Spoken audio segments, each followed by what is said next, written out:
Welcome to another CEO Wisdom Pod. We have Linda Pearson with us. Really enjoyed talking with Linda. She's a really cool human being. She's interim CEO, that is, at Southside First Economic Development Council. So I'm excited to talk about that and all of her wealth of experience that she has. So Linda, welcome to the pod. Can you tell us a bit more about yourself and what you're doing nowadays?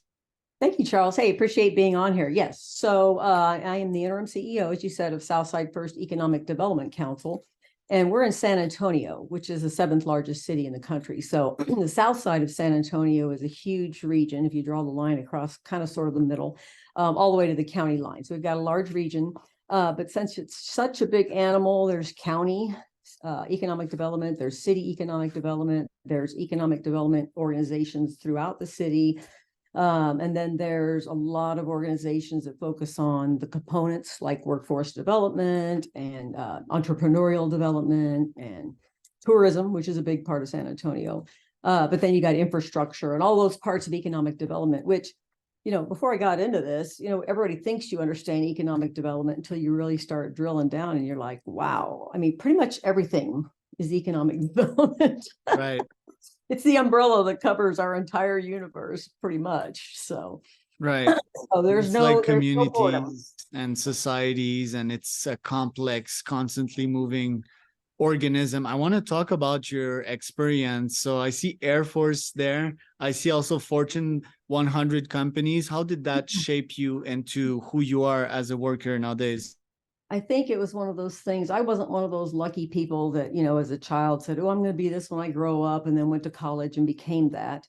I'm one of those people that basically just didn't have a clue, I think. And so I was a musician to start with.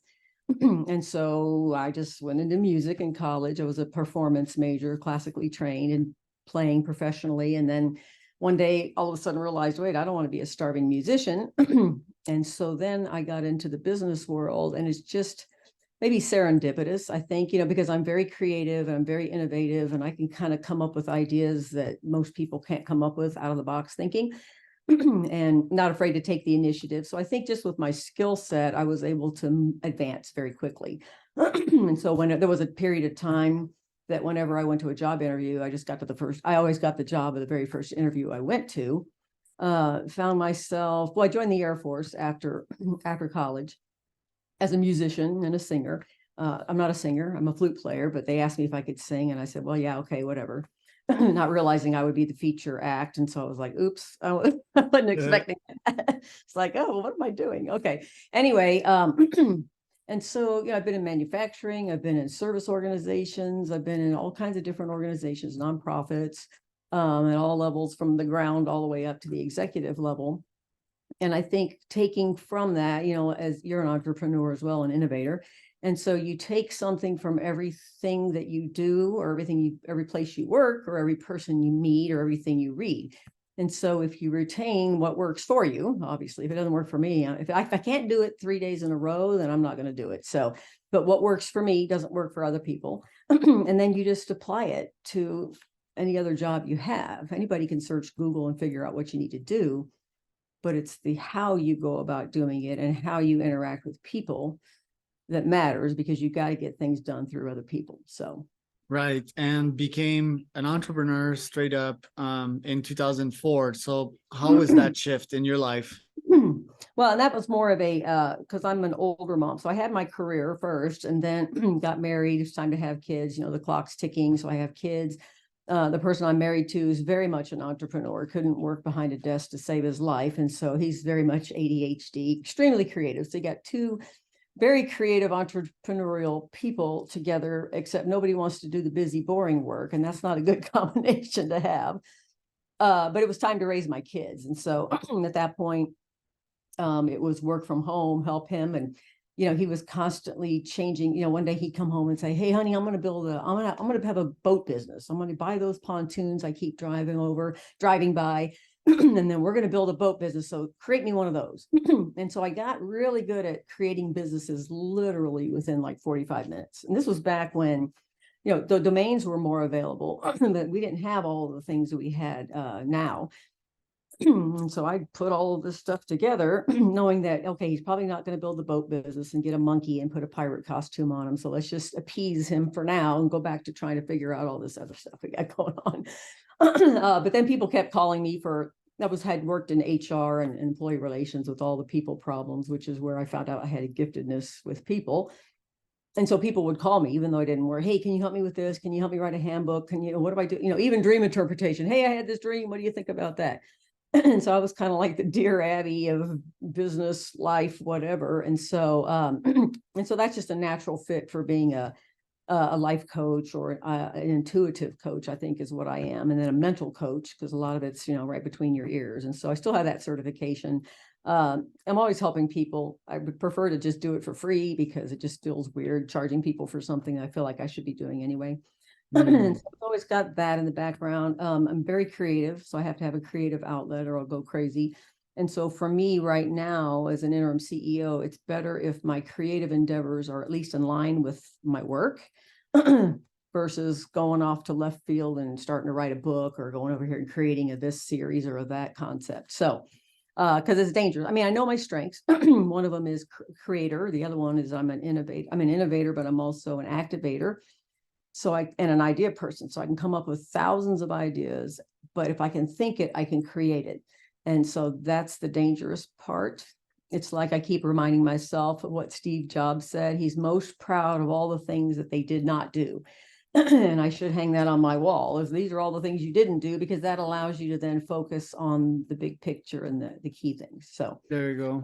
And you just learn by falling forward, failing forward. You learn from your mistakes, So a funny example of that, because I'm the same. I really identified to your brain, and yeah, just like your personality, I feel you could be like my mom or something. But yeah, you look wise, and I will seek some of your advice when I go through tough shit. Yesterday, a funny example of my creativity, because it's cool to be creative, but as long as you back it up, with work. And I'm that type of guy, multiple Ironman, ultra athlete, and so forth. Good example of that. Yesterday, it's like 10, I think, at night, right? I'm still at the computer and I wake up at 6. So it's like 16 plus hours, days of work nowadays. Life is season, it will change. But I have all these ideas of campaigns I should start. So I start writing them down, and then one leads to another, and then one leads to another. The next thing I know, it's like, it's 12:30 and I'm still like starting campaigns and scraping contacts, and it's like, okay, yeah, what did I get myself into there? Wait, 12:30 in the afternoon or 12:30? Midnight, Oh. yeah. Like, so and I started that second work shift at like 8, so I'm literally in bed with my laptop, which is, I'm a biohacker, so it's not like best practices. And my wife, she's like, yeah, turn off your goddamn laptop. I'm like, yeah, I know I should, but I got myself into this, so I think my ego, it places me in weird spots, but then the executor also in me can back it up. Right. Do you relate to that? Yes. But there's only so many hours in the day. So I have a good friend of mine. I've known him since college, which is 40xx years ago. Right. And he says, you have so many ideas. He says, you could not get them accomplished in 50 lifetimes. He said, which I know that. So it's like nothing wrong with writing these down and maybe going back over them later. And so being an innovator and an idea person in this day and age with all the technology is kind of a curse if you can't manage it. There was a book I read called The Originals, the people who come up with those ideas and the idea people, because you've got to know how to manage that and set it aside. There was one example I remember where the woman was in the theater. And so she'd get an idea for a play, but she would go out and buy the props and get all these ideas. And she would just get a box and she'd label the box and she'd throw all the stuff in the box. But then she knew to put the lid on the box and set it aside until she had time to step back and think about it. And said, okay, now what am I going to do next? Had she been an activator and charged off and created that, it's forcing the creative process. And so that might have not been the right thing to do. So because I'm an innovator and I'm also extremely creative, I understand the creative process. And that's something that you cannot force, or it just doesn't come across as authentic, or it just doesn't pan out. Right. Because look, my thesis is that ADHD and creative folks are gonna thrive in the age of AI. I hope so. What is creativity? It's like it's pushing the boundaries forward. It's like discovery. It's something new. It's if I would Right. have to place a score on 10, creativity is like 11 on 10. Yeah. Then how much on 10 is the AI? It's 7, but it's increasing to a 7.5, then an 8, then an 8.5. But I think the human mind is what will keep pushing us for at least 5 to 10 years. So you Right. have all of these ideas, then you outsource to an AI, just like an OpenAI. Just that OpenAI doesn't, OpenAI ChatGPT doesn't have execution power for now, but trust me, it will in like less than 12 months. You're literally Right. gonna plug your accounts and you're gonna say, start a podcast interviewing VCs in the Oh, fintech niche, and then it's gonna write the cold email for you. It's gonna book in your calendar, and this Zoom call is gonna be a Charles AI interviewing. so for people like us who have lots of ideas and know how to activate, and we just don't have the tools that can keep up with us, yes, that would be a godsend. Because I was writing job descriptions a while ago, which I've done a million times, right? And so I'm okay. I got to sit here and put my thinking cap on and figure out all the components of this job description. And I'm like, I've done paid my dues. So I go to Chat GPT and say, just write me up a job description for this There you job that go. required. And so it spits out the job description. I'm like, yeah, okay, I probably would have come to that at some point, but I'm just not going to spend a week doing a job description in between all the other stuff. Just spend 3 minutes doing a job description. So for me, having all this wealth of experience, having done these things the hard way before there was even computers, sort of, having to do things by hand and having to go ask for, having to seek subject matter experts and reading entire books, because there was not the resources there are now, and so it's just getting easier and easier, and I see it coming.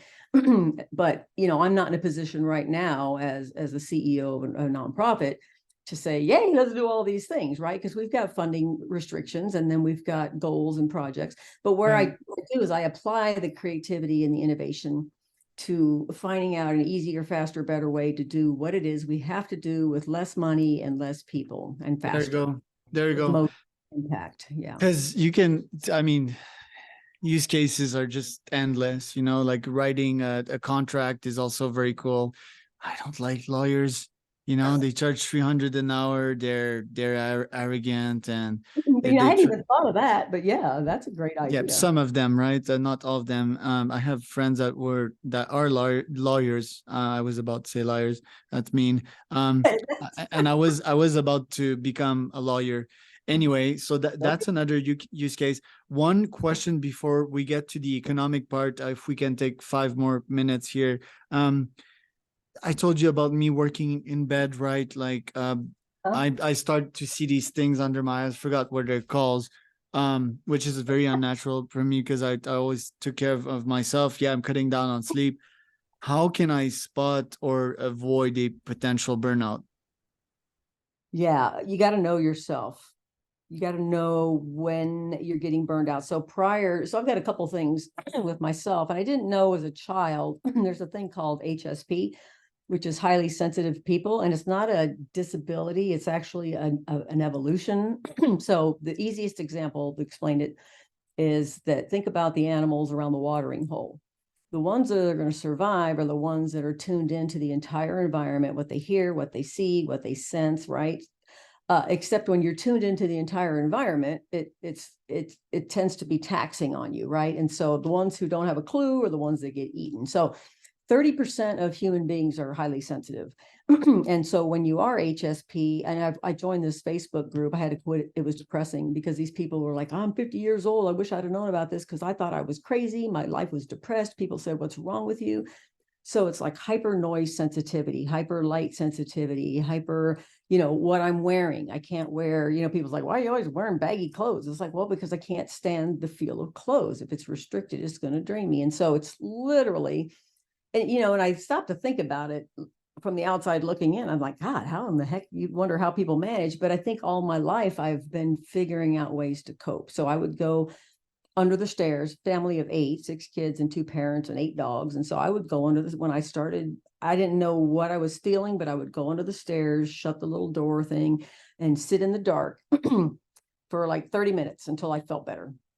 and it's decompression. It's like float tank, right? Decompression. And so, I've learned, kids like to be in the cardboard box. Well, I have a big giant box in my office that if I need to go into and decompress, I can. So it's, taking a bath versus a shower. And I talk to parents all the time. They get so frustrated at their kid. I can't get him in the shower. He's screaming and crying. And I'm like, well, then don't put him in the freaking shower. If you're highly sensitive, you can't stand a shower. You need to get in the bathtub. So, I mean, there's just stuff like that that parents don't understand. And then they send the wrong message by saying, what's wrong with you? Kind of a thing. So, so I know myself, I know the symptoms. I need to get in the car and I need to drive for about an hour because I got to decompress. So it's that point, you're productive. If you're looking at me, here's the graph, you're getting productive, but at some point you're going to peak out and then you're just going to crash. And so that's, in your case, maybe your wife is somebody who senses that and says, hey, you need to take a break. Right. But you've got to have self-awareness to know at what point you need to just say, okay, enough is enough. I got to take a break, or just change up scenery, or work in a coffee shop, or whatever that is. I think I have that awareness, and I think my pain management is on another level. I think, and I suspect it is from my early bad relationship with alcohol. It brought numbness to my young brain. I started at 15 and I stopped at 18 because it was, like blackouts after blackouts after blackouts. So I think it left like a weird hole in my brain. Or you just get used to being in situations you can't control, or you get used to putting up with high levels of discomfort, and you just like, they're okay with that. And so you're an achiever.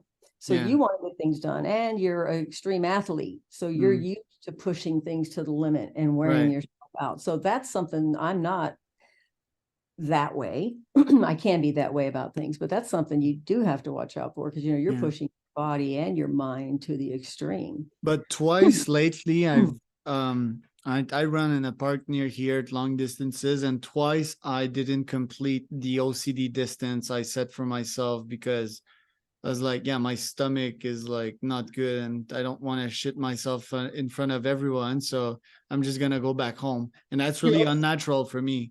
So your OCD distance, meaning like OCD, like a number you set for yourself? Well, it's like 30 kilometers, and that's like the numbers part. I'm not that I have OCD, but it stops where my happiness starts. So I have that under control, but in another world or in a race context, I would have probably shit myself literally and finished the race, that is like how my mind works. And lately, one part of my ego is like, yo, you didn't finish your distance. You didn't finish what you set to. And I'm like that with other things, my food, right? I need to finish all my plates. I never, Yeah, that's the achiever thing. And I think the creative side, one of the things you need to know, obviously you're creative. There's a book called Wired to Create. Yeah.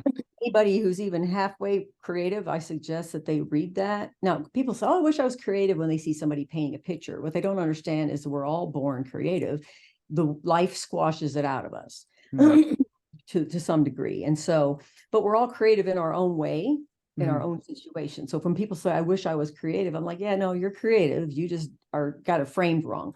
I would highly recommend reading that book, because it talks about the components of creativity. Okay. And what it was for me was the most validating thing I'd ever read in my life. I read it like, I don't know, 3 or 4 years ago. And I'm thinking, wow, it would have been nice to have this 30, 40 years ago, because people are always saying, what's wrong with you? And why aren't you like other people? And why, because I live outside of the box. I mean, I get into a box to decompress, but I really live outside of the box. I have a different perspective.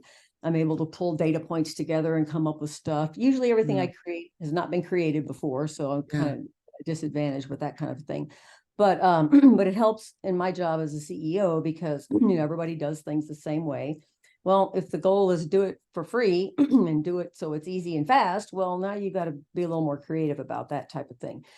But I highly recommend reading that book, because some of those components in there are exactly what we're talking about. And one of them in particular is about not finishing things.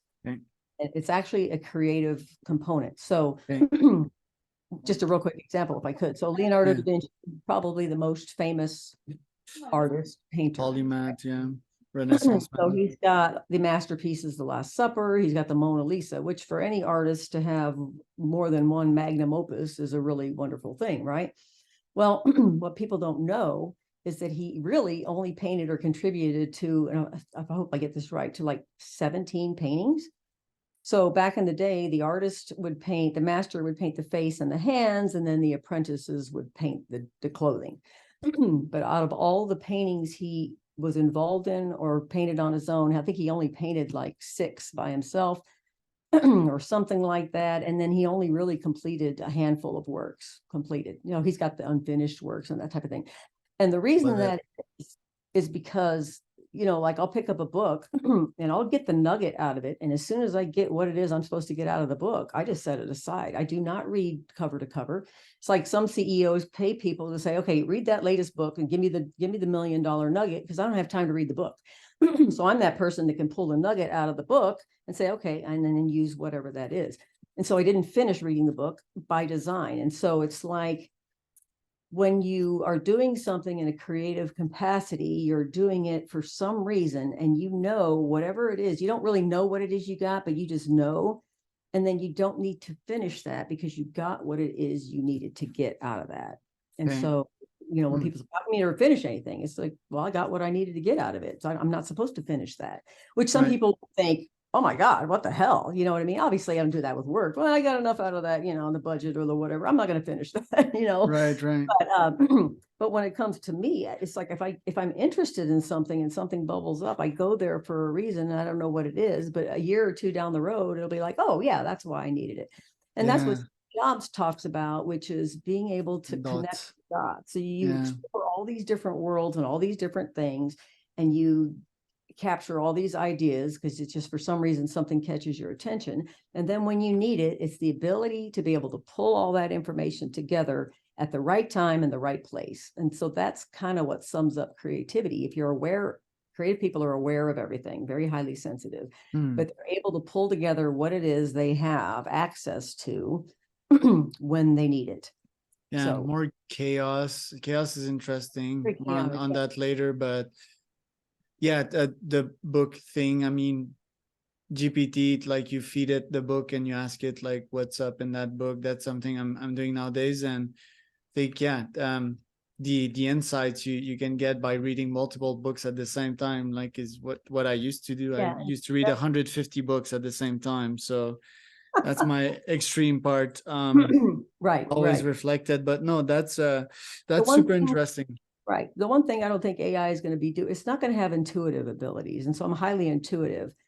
And, because that's the giftedness I have with people. I mean, I'll be talking to them and I'll be able, something just bubbles up and I'll just say it and they go, oh my God, and have a profound life-changing effect on this other person in a matter of one conversation. It could be a complete stranger and they just hug me and cry, oh my God, thank you. The God thing that God brought me into your life today or whatever. And then they walk away and I never see them again. So that intuitive nature that we have, and everybody has it to some degree, I think we just, maybe some of us kind of keep it on the back burner, but we are all intuitive. We're all empathic. And so it'll be interesting to see what AI can do. Because when it comes to people, getting back to the CEO part of running a business, I mean, I think it's all about your ability to work with people, understand people, build relationships with people. Yeah. Because the more you can do that on a very genuine level, the more effective that you can be. So that's about that. Agree. Need to run, but we need to do a round 2 on economic development and so forth, because that's a big one in itself.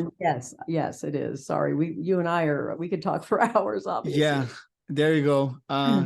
Chaos feeds chaos and creates beauty, I guess. So where can people find out more about you, Linda? So as far as the organization, southsidefirst.org is our website.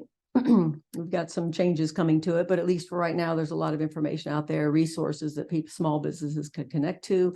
We're on social media as Southside First. So we've got all of those. And then as far as myself, I mean, I have a coaching website, but there's a pop-up screen that says I'm not taking clients. That was what I was doing.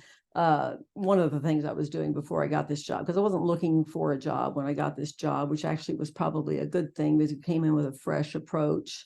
Excited, very optimistic about where we're going and what we're doing for the community. So I'm having fun every day. The hours are long, the days are long. There's a lot to do, but I'm having a blast. So Southside First for that. I'm not going to give you my coaching website because I don't want people going out there.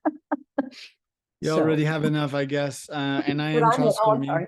Real quick, Charles. So Linda Pearson, Pearson SATX is what I am on social media. Okay, I'm also on LinkedIn as well. got it. And I am Charles Cormier, your host, CEOwisdompodcast.com.